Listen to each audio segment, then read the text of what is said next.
আসসালামু আলাইকুম রহমতুল্লাহি ওবরকাতুহু। আমি আপনাদেরকে বলেছিলাম প্রদীপ বাংলা সাহিত্য অ্যান্ড ইংলিশ লিটারেচার বই থেকে অধ্যায়ভিত্তিক ক্লাস নিয়ে দিব। ইনশাল্লাহ নিব। গত সপ্তাহে সমস্যা ছিল একটু, যার কারণে শুরু করতে পারিনি। আজকে থেকে শুরু করলাম। রেকর্ড ক্লাস দিব। লাইভ করতে গেলে অনেক সময় সমস্যা হয়। ওই যে বলছিলাম আপেল ফোন আছে একটা, খাওয়া ফোন, যেটা দিয়ে ভিডিও কোয়ালিটি ভালো করতে চাই। যেহেতু আমি ভিডিওটা আবার ইউটিউবে দিব, যার কারণে একটু সমস্যা হয়। ভিডিওটা মূলত রাশেদ তাজিব স্যার পেজেই পাবেন। ইউটিউবে মাঝে মধ্যে দিব আর কি। রেকর্ড ভিডিও থাকবে, এগুলো লাইভ ভিডিও না। তো শুরু করা যাক বিসমিল্লাহ বলে, কথা না বলে। সাহিত্য কি?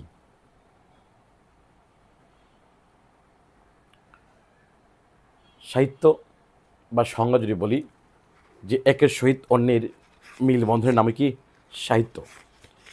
দেখেন, আপনি সাহিত্য পড়তেছেন, সাহিত্য কি এটাই না জানেন তাহলে কেমন হয় না?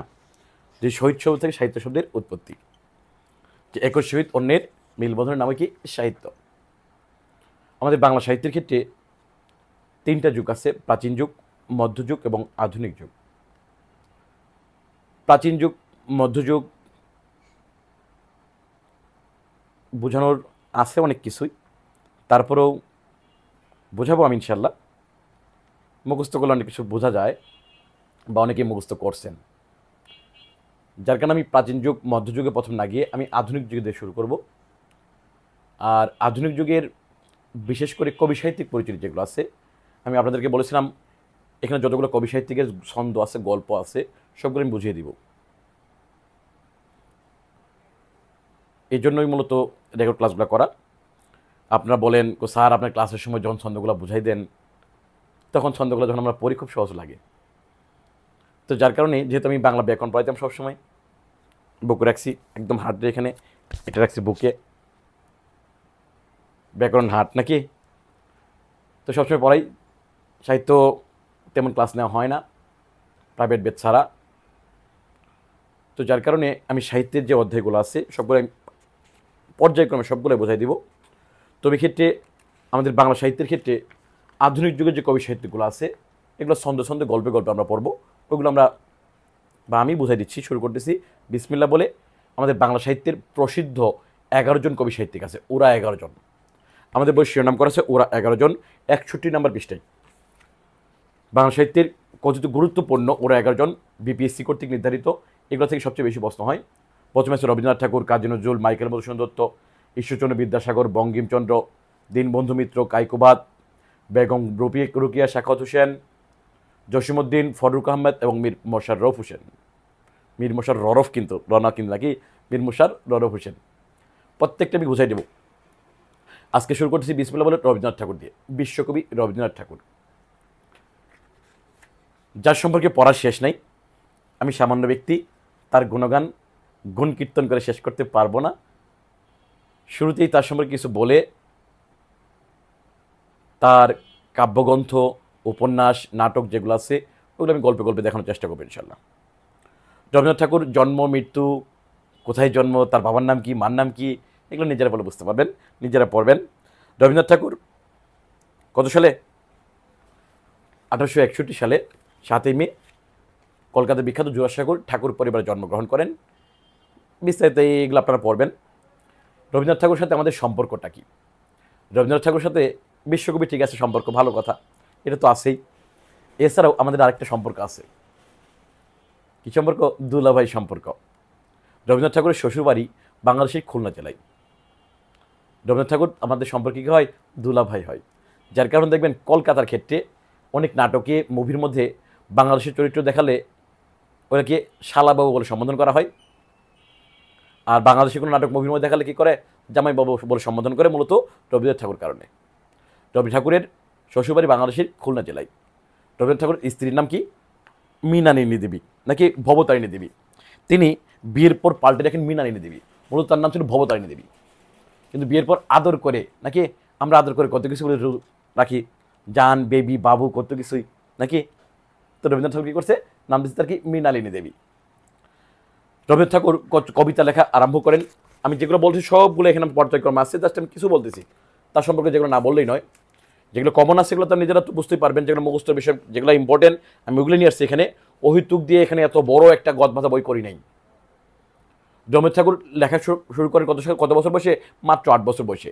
তার লেখা প্রথম কবিতার নাম হিন্দু মেলার উপহার। দেখেন তিনি কতটুকু মেধাবী ছিলেন। এখন নাকি বাবা মা অনেক সচেতন, ইউটিউব দেখে ফেসবুক দেখে কত কিছু দেখে জোর করে পোলাপানরা কি করে ছোটবেলায় মুখস্থ করায়। চেষ্টা করতেছি আমিও বা আমরাও চেষ্টা করি অনেকেই, কিন্তু সেই সময় তিনি কি 8 বছর বয়সে করেন কবিতা লেখা শুরু করেন। তার প্রথম কবিতার নাম হিন্দু মেলার উপহার। রবীন্দ্রনাথ ঠাকুরের 14 ভাই বোন ছিলেন। দেখেন এর মধ্যে আমরা কাকে চিনি? রবীন্দ্রনাথ ঠাকুরকে চিনি। তার যে ভাই ছিল, বোন ছিল, তার বড় বড় অফিসার ছিল সেই সময়ের, কিন্তু তাদেরকে আমরা মনে রাখিনি। কিন্তু মনে রাখছি কাকে? রবীন্দ্রনাথ ঠাকুরকে। আচ্ছা, আমি এগুলো বিস্তারিত মধ্যে যাচ্ছি না, ডাক দিয়ে রাখছিলাম অনেক কিছু বলবো, কিন্তু সময় খুব কম থাকবে। যদি রেকর্ড ক্লাসটা অনেক বড় হয়ে যায় স্টুডেন্টরা দেখতে চাবে না, এই জন্য আমি মূল বিষয়গুলো বোঝাই দিচ্ছি। রবীন্দ্রনাথ ঠাকুর আমাদের শিলাইদহে বসবাস শুরু করেন। রবীন্দ্রনাথ ঠাকুর ছোট গল্প রচনা, স্বর্ণযুগ, শিলাইদহের সং অফ অরেঞ্জ, বা রবীন্দ্রনাথ ঠাকুরের উপাধি ছিল একটা স্যার বা নাইটহুড উপাধি, যেটা নাইটহুড যাদের উপাধি থাকে তাদেরকে স্যার বলতে হয়। কিন্তু তিনি 1919 সালে জালিয়ানওয়ালাবাগ হত্যাকাণ্ডের প্রতিবাদে তিনি কী করেন? এই ব্রিটিশ সরকার কর্তৃক নাইটহুড বা স্যার উপাধিটি প্রত্যাখ্যান করেন, বাদ দিয়ে দেন। দরকার নেই তোদের উপাধি, আমার তোরা আমাদেরকে মারস, তোদের উপাধি নিব না আমি, দরকার নেই, বাদ। তিনি কী করেন? এটা বাদ দিয়ে দেন। রবীন্দ্রনাথ ঠাকুরের উপন্যাস দিয়ে আমি শুরু করতেছি। ঢাকায় আসেন 2বার, বাকিগুলো এগুলো পড়বেন। মোস্ট ইম্পর্টেন্ট যেগুলো আছে অনেক গুরুত্বপূর্ণ সেগুলো দেওয়া আছে এখানে, অহেতুক দেওয়া নাই। রবীন্দ্রনাথ ঠাকুর উপন্যাসগুলো কোনগুলা? বলা হচ্ছে রবীন্দ্রনাথ ঠাকুর উপন্যাসের গল্পে যে 4 অধ্যায়ের মালঞ্চ শেষ করে চতুরঙ্গ 2 বোন যোগাযোগ করতে বউ ঠাকুরানী হাটে গেল, কিন্তু পথে নৌকাডুবির কারণে শেষের কবিতা হারিয়ে ফেলাই রাজস্বী গুড়া সহ ঘরে বাইরে সকলের করুণা থেকে বঞ্চিত হয়ে একদম কি চোখের বালিতে পরিণত হলো।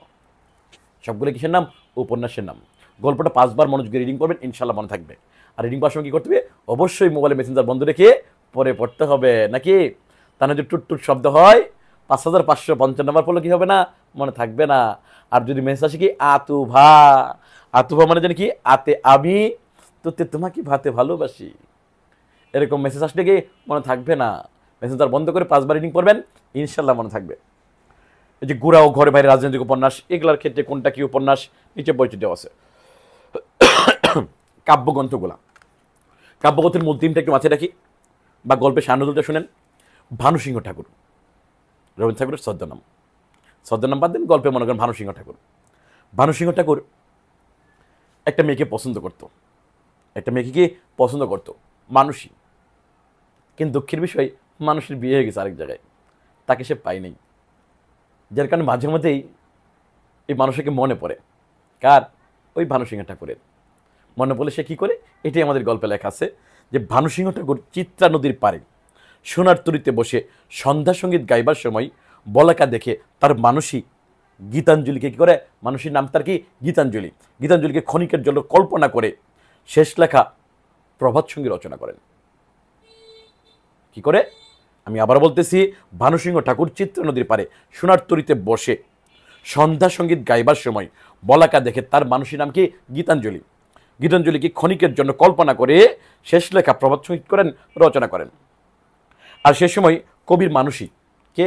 ওই যে গীতাঞ্জলি, নাকি তার বান্ধবী কণিকাকে সাথে নিয়ে করি ও কোমলের বিনিময়ে বনফুল থেকে, কোথা থেকে? বনফুল থেকে, ফুলকলি না কিন্তু আর বনফুল, নাকি বনফুল থেকে মিষ্টি কিনে তার সই শ্যামলীর নবজাতক কন্যা সেজ্যোতির জন্মদিনে সবাই কি করো? উৎসর্গ করে খাওয়ালো। আর তার আরোগ্য কামনা করে করলো। আর এই খুশির সময় স্মরণ করে কি করলো? সানাই বেজে উঠল। এগুলা কি আমাদের রবীন্দ্রনাথ ঠাকুরের কাব্যগ্রন্থের নাম। আবার এখানে এই সানাই কিন্তু সেই সানাই না, সানাই কি রবীন্দ্রনাথ ঠাকুরের কি কাব্যগ্রন্থের নাম, নাকি আবার অন্য কিছু বলা যাবে না। কিন্তু আমি কিন্তু অন্য কিছু করি নাই, সানাই ভালো হয়ে গেছে। তো যাই হোক, এরপর আছে আমাদের রবীন্দ্রনাথ ঠাকুরের উল্লেখযোগ্য নাটকের নাম। খেয়াল করি, বাল্মীকি প্রতিভার অধিকারী বাঁশরী, তাপসী, শ্যামা ও ফাল্গুনী গৃহে প্রবেশ করে মায়ের খেলায় জড়িয়ে পড়ে। গৃহে প্রবেশ করে কি? মায়ের খেলায় জড়িয়ে পড়ে। কিন্তু মায়ের খেলা কত কিছু করতেছে, কি করছে বিস্তারিত বলা যাবে না, শরম করে, নাকি? আমি আবার বলতেছি, বাল্মীকি না কিন্তু আবার উচ্চারণ বাল্মীকি। বাল্মীকি প্রতিভার অধিকারী বাঁশরী তাপসী শ্যামা ও ফাল্গুনী গৃহে প্রবেশ করে করে মায়ের খেলে জড়িয়ে পড়ে। দেখেন গল্পটা হুবহু লেখা আছে। স্যার গল্পে কি আপনার মুখস্থ নাই? থাকলেও বলবো না। কেন? বই থেকে তো পড়বেন আপনি, জাস্ট কীভাবে পড়বেন এটাই বলে দিচ্ছি, নাকি নাও থাকতে পারে। আচ্ছা খেয়াল করি, সব কিছু যে মুখস্থ রাখতে হবে এমন তো কোনো কথা না, মুখস্থ করা সম্ভব নেই। রবীন্দ্রনাথ ঠাকুর যতগুলো কাব্যগ্রন্থ উপন্যাস নাটক লেখছে সবগুলো যদি তার মুখস্থ থাকতো, তার ব্রেন কি নষ্ট হয়ে যেত, ফার্স্ট মানে কি ব্রাস্ট হয়ে যেত গা।